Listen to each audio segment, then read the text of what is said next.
Here I have REALME Narzo 10, and today I'm going to show you how to enable power saving mode on this device. So first of all, you have to open settings, then you have to go to the battery section, then to the power saving mode, and here you can switch this mode.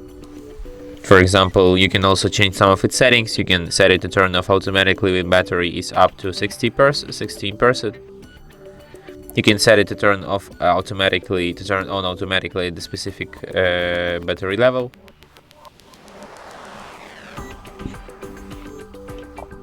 And you can also enable this default optimization. You can set it to reduce screen brightness. You can set it to change out the screen time to 15 seconds, and you can disable background synchronization.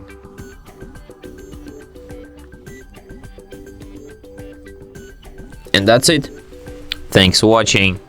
If you find this tutorial useful, don't forget to hit that like button and subscribe to our channel.